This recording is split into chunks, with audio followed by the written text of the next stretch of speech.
Welcome back to Pro Care physiotherapy and rehabilitation centre. So இன்றைக்கி நம்ம பார்க்க போகிற டாபிக் பக்கவாதத்தில் கை மற்றும் கை விரல்கள் வேலை செய்ய வைப்பது எப்படி, ஸோ அதற்கு உண்டான பயிற்சிகள். ஸோ இன்றைக்கி நம்ம பார்க்க போகிற சீக்வன்ஸில் என்னென்னு பார்த்தீங்கன்னா, ஒரு 8 வருஷம் ஆனவங்களுக்கு ஸ்ட்ரோக்கிலேருந்து வெளியில் வருவாங்களா வரமாட்டாங்களா நிறைய சந்தேகம் இருக்கும். 8 வருஷம் ஆனாலும் சரி 10 வருஷம் ஆனாலும் சரி, நம்ம எந்த அளவுக்கு முயற்சியும் பயிற்சியும் கொண்டுட்டு போகிறோமோ அந்த அளவுக்கு ரெடியாக முடியும். ஸோ அதே மாதிரி ஒரு 8 இயர்ஸ் ஆனவங்களோட வீடியோவை தான் நம்ம பார்க்க போகிறோம். அவங்களுக்கு எந்த மாதிரி மூவ்மெண்ட் அச்சீவ் பண்ணியிருக்கோம், என்ன மாதிரி எக்ஸசைஸ் பண்ணியிருக்கோம் அப்படிங்கிறத பார்க்க போகிறோம். ஒரு வீடியோவில் சொல்லும்போது நிறைய விஷயங்கள் எல்லாத்தையும் சொல்ல முடியாது. நம்ம என்னென்னலாம் பண்ணியிருக்கோம், அவங்க எப்படி இம்ப்ரூவ் ஆகிருக்காங்கங்கிறதையும் நம்ம பார்க்க போகிறோம். அம்மா அந்த கையை மேலே தூக்குங்கம்மா, தோள்பட்டையை நல்லா மேலே தூக்குங்க, இன்னும் கொஞ்சம் மேலே தூக்குங்க. ஓகே, கீழே கொண்டு வாங்கம்மா. Very good. இந்த கை நல்லா வாய்க்கு கொண்டு வாங்கம்மா. Okay, very good. நீட்டுங்கம்மா. Very good. இப்போ இந்த ரிஸ்ட்டு மேலே கீழே அசைங்கம்மா. ஒரு நிமிஷங்க. ரிஸ்ட்டு நல்லா மேலே கீழே அசைங்க. கீழே கீழேங்க. ஓகே, கீழே கொண்டு வாங்கம்மா. எஸ், மேலேங்க. கீழேங்க. நல்லா மேலேங்கம்மா.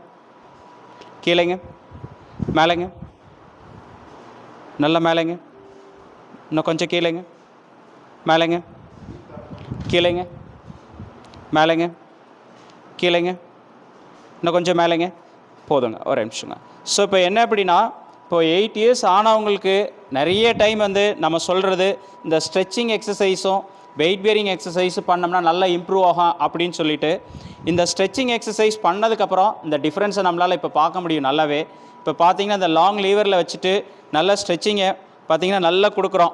பார்த்திங்கன்னா இந்த மாதிரி இந்த பொசிஷனில் அவங்களால எவ்வளோ முடியுமோ அந்தளவுக்கு ஒரு 2 மினிட்ஸ்லேருந்து 5 மினிட்ஸ் வரைக்கும் இருந்தாங்க அப்படின்னா கண்டிப்பாக அந்த ரேஞ்ச் இம்ப்ரூவ் ஆகிறத நம்மளால் பார்க்க முடியும்.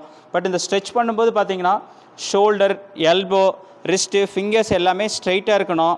அதேமாதிரி இந்த ஸ்ட்ரெச் பண்ணும்போது ரொம்ப வருஷமானவங்களுக்கு பண்ணும்போது நிறைய வலி இருக்கும். இவங்களுக்கு அந்த மாதிரி தான் இருந்திருக்கு.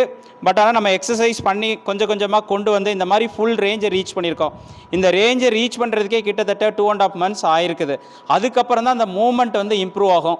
எஸ்பெஷலி இந்த மாதிரி ரைட் சைடில் இருக்கவங்க எவ்வளோ முயற்சி பண்ணுறோமோ அந்த அளவுக்கு ரீச் பண்ண முடியும். இப்போ ஒரு சின்ன ஸ்ட்ரெச் பண்ணியிருக்கோம், ஒரு 30 to 45 செகண்ட்ஸ்லேயே இப்போ இவங்களோட ரேஞ்சை நம்மளால் பார்க்க முடியும். பார்த்தோம்னா அவங்க எப்படி பண்ணுறாங்கங்கிறதும் தெரியும். மேலே எடுங்கம்மா. கீழே கொண்டு வாங்க. மேலே கொண்டு வாங்க. கீழே கொண்டு வாங்க. மேலே கொண்டு வாங்க. கீழே கொண்டு வாங்க. மேலே கொண்டு வாங்க. கீழேங்க. மேலேங்க. கீழேங்க. மேலேங்க. இப்போ இவங்க பண்ணுறதுல என்ன மிஸ்டேக் இருக்குது அப்படின்னா, அம்மா நீங்கள் பண்ணுங்கள். மேலே கொண்டு வாங்கம்மா. இப்போ மேலே பண்ணும்போது பார்த்தீங்கன்னா கொஞ்சம் ட்ரிக் மூமெண்ட்ஸ் வருது. மேலே எடுங்கம்மா, நல்லா மேலே எடுங்க. கீழே கொண்டு வாங்க. பார்த்திங்கன்னா ஷோல்டர்லேருந்து கொஞ்சம் அசிஸ்ட் பண்ணி கொண்டுட்டு வராங்க. இதை தான் நம்ம தெரப்பிஸ்ட்டாக கரெக்ஷன் பண்ணணும். அந்த மாதிரி இருந்துச்சுன்னா அகெயின் ஒரு ஸ்ட்ரெச் பண்ணோம் அப்படின்னா கண்டிப்பாக இந்த இடத்துல இருந்து வெளியில் வர முடியும். ஸோ இது என்னென்னா, கீழே போகிற மூமெண்ட்டு சுத்தமாக இல்லாமல் இருந்திருக்கு. அப்படி இருக்கிறவங்களுக்கு ஸ்ட்ரெச்சிங் போச்சு அப்படின்னா கண்டிப்பாக மூமெண்ட் வெளியில் வர முடியும். பார்த்திங்கன்னா இப்போ அதை இன்னொரு தடவை நம்ம ஸ்ட்ரெச் பண்ணிவிட்டு காட்டுவோம். பார்த்தா அவங்களுக்கு நல்லாவே தெரியும்.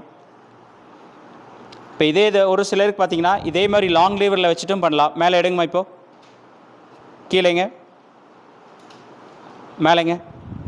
கீழேங்க. மேலேங்க. கீழேங்க.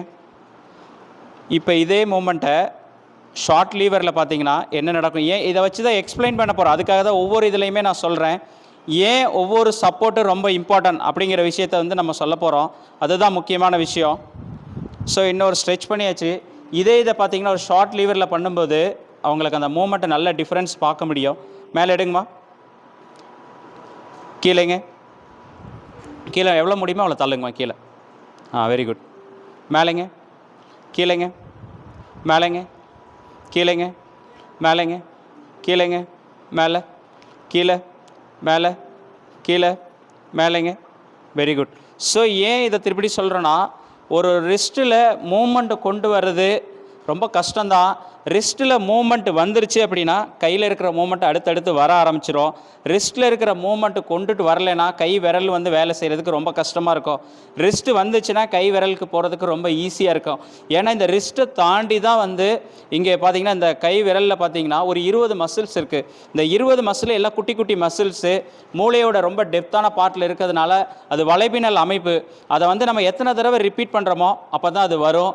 அதுக்காக தான் சொல்கிறோம். ஃபஸ்ட்டு எடுத்தோன்னே ஒரு மூமெண்ட் இப்போ வருது அப்படின்னா, இப்போ வந்து ஒரு ரிஸ்ட் மூமெண்ட் பண்ணுறோம், அவங்களுக்கு வந்து இப்போ ரிஸ்ட்டில் வந்து இப்படி எடுக்க சொல்கிறாங்கன்னா, எடுத்தோடனே 0ல் இருக்கவங்க இந்த மாதிரி ஒரு மூமெண்ட் வர்றதுக்கே 1 மாதத்துலேருந்து 2 மாதம் ஆகிடும். அதுக்கப்புறம் ஒரு ஸ்பாஸ்டிசிட்டி டைட்னஸ் ஜாஸ்தி இருந்துச்சுன்னா இந்த மாதிரி ஒரு 5 தடவை எடுக்கிறதுக்கே கஷ்டமாக இருக்கும். 5 தடவை எடுத்தது 10 ஆகும், 10 20 ஆகும். அந்த 20 வந்து பார்த்திங்கன்னா ஹாஃப் டே வரைக்கும் இருக்கும், அப்புறம் ஃபுல் டே வரைக்கும் இருக்கும். இந்த திருப்பி மெயின்டைன் பண்ணால் தான் அடுத்த லெவலுக்கு போக முடியும். இதைத்தான் திருப்பி பண்ணோம். இது வந்து ஸ்ட்ரெச்சிங்கை பற்றி சொல்லியாச்சு. அடுத்தது பார்த்திங்கன்னா வெயிட் பியரிங் வந்து பார்த்திங்கன்னா அவங்கள எவ்வளோ வந்து இந்த பக்கம் லோடு கொடுக்க சொல்கிறோமோ அப்போ தான் வந்து அடுத்த மூமெண்ட்டுமே நல்லா இம்ப்ரூவ் ஆகும். ஸோ இந்த மாதிரி வைக்க முடியுது அப்படின்னா அவங்க நல்லா இருக்காங்க, அடுத்த லெவலுக்கு வந்துட்டுருக்காங்கன்னு அர்த்தம். ஒரு சிலரால் இந்த இடத்துல ஸ்ட்ரெச் பண்ணி ஒரு வெயிட் பியரிங்கை கூட இந்த அளவுக்கு வைக்க முடியலன்னா ஃபஸ்ட்டு இந்த இடத்த வந்து ரீச் பண்ணிவிட்டு அவங்களோட வெயிட் எவ்வளோ முடியுதோ அந்த பாடியோட வெயிட் ஃபுல்லாக அதில் போட வைக்கணும்.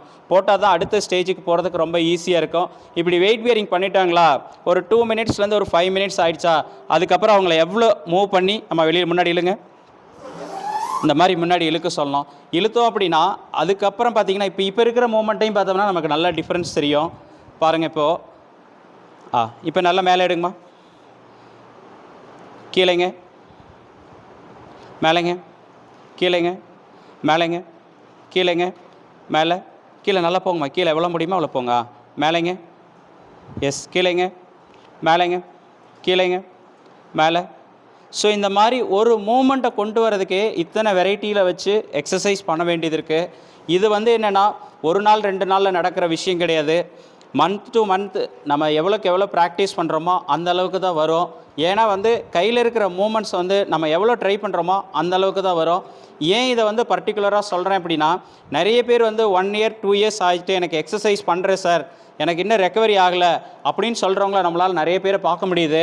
பட் அவங்க எல்லாத்துக்குமே ஒரு அவேர்னஸ் இருக்கணும் அப்படிங்கிறத தான் இப்போ நான் வந்து காட்டுறேன். இப்போ ஏன் இதை பர்டிகுலராக சொல்கிறோம் அப்படின்னா, ஒரு மூமெண்ட் வருது அப்படின்னா அந்த மூமெண்ட்டை வந்து அடுத்த லெவலுக்கு கொண்டுட்டு வர்றது ஒரு பேஷண்ட்டோ தெரபிஸ்ட் 2 பேர்த்தோட சப்போர்ட் இருந்தால் மட்டும்தான் நல்லபடியாக வர முடியும்.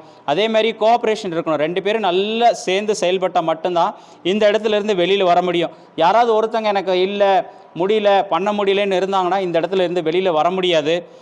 எஸ்பெஷலி அந்த ப்ராப்ளம் உள்ளவங்களுக்கு அந்த செல்ஃப் இன்ட்ரெஸ்ட் இருந்துச்சுன்னா கண்டிப்பாக நம்மளால் வெளியில் வர முடியும். அம்மா முன்னாடி எழுங்கம்மா. ஏன் இதை ஒவ்வொரு இதுலேயுமே இதை சொல்கிறேன் அப்படின்னா, அப்படி இருந்தவங்களா மட்டும்தான் ஜெயித்தவங்க அத்தனை பேருமே இந்த இடத்த கடந்து தான் வந்திருக்காங்க. இப்போ பார்த்தீங்கன்னா அந்த இடத்துல நல்லாவே தெரியும். மேலே எடுங்கம்மா, இப்போது கீழேங்க, மேலேங்க, கீழேங்க, மேலேங்க, கீழேங்க, மேலேங்க, கீழே, நல்லா மேலே போட்டுங்கம்மா, நல்லா இன்னும் கொஞ்சம், வெரி குட், கீழேங்க, மேலேங்க. ஓகே, இப்படி பண்ண கொஞ்சம் கொஞ்சமாக டைட் ஆக ஆரம்பிச்சிடும். என்ன ரீசன் பார்த்தீங்கன்னா ஸ்பாஸ்டிசிட்டி தான் ரீசன். இந்த ஸ்பாஸ்டிசிட்டியை பிரேக் பண்ணுறதுக்கு ஸ்ட்ரெச்சிங்கு வெயிட் பியரிங் தான் ஒரு பெஸ்ட்டு எக்ஸசைஸ். அதை பண்ணிவிட்டு அதுக்கப்புறம் ப்ரோனில் குப்புறப்படுத்திட்டு இந்த மாதிரி நிறைய எக்ஸசைஸ் இருக்குது. இப்போ பின்னாடி பார்த்தீங்கன்னா ரோபோட்டிக்ஸ் இருக்குது, அந்த சப்போர்ட்டு, இந்த மாதிரி ஒவ்வொருட சப்போர்ட்லேயும் நிறைய ஒர்க் இருக்கும். அதை திருப்பி பண்ணோம்னா நல்லாயிருக்கும். சில பேர் என்ன நினைப்பாங்க, சென்டரில் பண்ணும்போது நல்லபடியாக பண்ணிடுவாங்க, வீட்டுக்கு போயிட்டு பண்ணும்போது பார்த்திங்கன்னா வராது. என்ன ரீசன் அப்படின்னு பார்த்தீங்கன்னா ஸ்பாஸ்டிசிட்டி தான். அந்த ஸ்பாஸ்டிசிட்டியை தொடர்ந்து பிரேக் பண்ணி வந்தோம் அப்படின்னா கண்டிப்பாக அடுத்தடுத்த லெவலுக்கு போக முடியும். இப்போ இவங்களோட ஃபிங்கர் மூமெண்ட்ஸையும் இப்போ நம்ம காட்டி தரதுக்கு தான் மெயினாக இவ்வளவும் நான் காட்டிகிட்ருக்கேன். இப்போ ஃபிங்கர் மூமெண்ட்ஸுமே இல்லாமல் இருந்தது தான். இப்போ பார்த்தீங்கன்னா இந்த ஃபிங்கர் மூமெண்ட்ஸ் நம்மளால் பார்க்க முடியும். அம்மா மடிங்க, நல்லா மடிங்க, உள்ளர கொஞ்சம் பலமாக மடிங்க. எஸ், குட், நல்லா விரிங்க. இப்போது வெரி குட், மடிங்க, வெரி குட். நீங்கள் நல்லா தம் கட்டி நல்லா மடிக்கிறீங்கிறது நல்லாவே தெரியுது. இப்போ விரிங்க, வெரி குட், மடிங்க, நல்லா மடிங்க, உள்ளார வாங்க, இன்னும் வாங்க, இன்னும் வாங்க, இன்னும் வாங்க, இன்னும் வாங்க, இன்னும் வாங்க, வெரி குட், விரிங்க, இன்னும் கொஞ்சம் விரிங்கம்மா, நல்லா கீழே போட்டுங்க, வெரி குட், நல்லா மடிங்கம்மா, இன்னும் வாங்க, உள்ளே வாங்க, இன்னும் வாங்க, இன்னும் வாங்க, இன்னும் வாங்க, உள்ளே வரலாங்க, உள்ளே வரலாம், விரிங்கம்மா, நல்லா விரிங்க, வெரி குட், சூப்பர். ஸோ இது பார்த்திங்கன்னா ஃபிங்கர் மூமெண்ட்ஸ், இதையுமே நம்ம ரீச் பண்ணியிருக்கோம். ஏன்னா ஒரு அசையுமே இல்லாமல் இருந்துட்டு நம்ம ரீச் பண்ணும்போது ஒன்று ஒன்றா பண்ணி அந்த இடத்த கொண்டு வந்தோம்னா கண்டிப்பாக அடுத்தடுத்த லெவலுக்கு போக முடியும். இப்போ அடுத்து பார்த்திங்கன்னா கட்டை விரல்லையும் மூமெண்ட் இருக்குது, அதையும் நம்மளால் பார்க்க முடியும். அம்மா பாருங்கள், கட்டை விரல் தள்ளுங்க, உள்ளார தள்ளுங்கம்மா, நல்லா வெளியில், வெரி குட், உள்ளார வெளியில், முடிஞ்ச அளவுக்கு பரவாயில்ல, இன்னும் கொஞ்சம் உள்ளார, வெரி குட், வெளியில், நல்லா உள்ளார பலம் கொண்டு இழுங்கம்மா, நல்லா இன்னும் கொஞ்சம் பலம் கொண்டு இழுத்தா தான் வரும். வெரி குட், வெளியில், வெரி குட், உள்ளாரங்க, வெரி குட், வெளியில், உள்ளார, வெளியில், உள்ளார, வெளியில், வெரி குட், இன்னும் கொஞ்சம் உள்ளாரங்க. இப்போ திருப்பி அதே மூமெண்ட்டை இன்னொரு தடவை நம்ம பண்ணோம் அப்படின்னா இன்னும் நல்லா பெட்டராக பண்ணுவாங்க, அதேங்கிறதையும் பார்க்க முடியும். ஏன் அப்படின்னா எவ்வளோ தடவை ட்ரை பண்ணுறோமோ அந்தளவுக்கு வரும். திருப்பி ரிப்பீட் பண்ணணும். ஒரு தடவை நல்லா இருக்கிற நம்ம ஸ்டமக்கே பார்த்திங்கன்னா 3 டைம்ஸ் சாப்பிட்றோம், ஒரு கை விரல் வேலை செய்யலைன்னா அந்த அளவுக்கு நம்ம முயற்சி பண்ணால் மட்டும்தான் கொண்டுட்டு வர முடியும். ஒரு சிலருக்கு ஈஸியாக ரீச் பண்ணிட முடியும். ஒரு சில MCA, ஹெமரேஜிக் ஸ்ட்ரோக்கு இந்த மாதிரி இருக்கவங்களுக்கு நம்ம எவ்வளோ ட்ரை பண்ணுறோமோ அந்த அளவுக்கு தான் வர முடியும். இப்போ உள்ளார தள்ளுங்கம்மா, வெரி குட், சூப்பர், வெளியிலைங்க, வெளியில், வெரி குட், உள்ளாரைங்க, வெளியிலைங்க, வெரி குட், உள்ளாரைங்க, வெளியிலைங்க, வெரி குட், உள்ளாரைங்க, வெளியிலைங்க, வெரி குட், இன்னும் ஒன்றே ஒன்றுங்கம்மா, ஓகே, வெளியில், ஓகே, போதுங்க. ஸோ இப்போ பார்த்தீங்கன்னா ரிஸ்ட் மூமெண்ட் இப்போ இத்தனையும் பண்ணியாச்சு. இதில் வந்து நம்ம ரிஸ்ட் மூமெண்ட்டை பார்த்தோம் அப்படின்னா நல்லாவே தெரியும், ஃப்ரீ ஆயிரும். இதுக்கப்புறம் ரிஸ்ட் மூமெண்ட் பண்ணும்போது ரொம்ப ஈஸியாக வர ஆரம்பிக்கும். ஏன்னா ஒரு ரிஸ்ட்டில் கீழே வந்து மூமெண்ட் ஃபுல்லாக இல்லாமல் இருந்துச்சு அப்படின்னா எல்லா இடத்தையுமே நல்லா பண்ணால் தான் ஈஸியாக கொண்டுட்டு வர முடியும். இப்போ பார்த்தீங்கன்னா இப்போ நல்லா மூவ் பண்ணுங்கம்மா, கீழே மேலே, வெரி குட், கீழே, வெரி குட், மேலேங்க. இப்போ ரிஸ்ட்டு மேலே வரதை நம்மளால் பார்க்க முடியும், கீழே போகிறதையும் பார்க்க முடியும். இப்போ ஒரு தடவை 2 தடவை வந்த மூமெண்ட் பார்த்திங்கன்னா இப்போ நல்லாவே வர ஆரம்பிக்கும். கொஞ்சம் கொஞ்சமாக கம்மியாகும் டைம் ஆக ஆக. காரணம் என்னன்னு பார்த்தீங்கன்னா ஸ்பாஸ்டிசிட்டி தான் காரணம். நல்லா இன்னும் கொஞ்சங்கம்மா, இன்னும் ஒன்று, ஓகேங்க, போதுங்கம்மா. ஸோ எந்த கை வரல அப்படின்னு நினைக்கிறவங்களா இருந்தாலும் சரி, ஸ்ட்ரோக் வந்ததுக்கப்புறம் உங்களோட பயிற்சியும் முயற்சியும் ப்ராப்பராக இருந்துச்சு அப்படின்னா கண்டிப்பாக வர முடியும். அதனால தான் அந்த ஒரு 8 இயர்ஸ் ஆனவங்களோட மூமெண்ட்டை காட்டணும் அப்படிங்கிறதுக்காக காட்டியிருக்கேன். இவங்களும் பார்த்தீங்கன்னா கிட்டத்தட்ட 2.5 monthsலேருந்து நியர்லி 3 months பக்கம் எங்கள்கிட்ட ஃபிசியோதெரப்பிக்கு வந்துட்டுருக்காங்க. இது வந்து ஒவ்வொருத்தரும் நிறைய பேர் என்ன நினைப்பாங்க, ஸோ அவ்வளோ நாள் ஆகுமான்னு நினைப்பாங்க. ஒவ்வொரு கேஸுக்கும் ஒவ்வொரு மாதிரி ரெக்கவரி இருக்கும். முயற்சி பண்ணால் தான் அடுத்த லெவலுக்கு போக முடியும். அடுத்த ஒரு வீடியோவில் பார்ப்போம். தேங்க்யூ.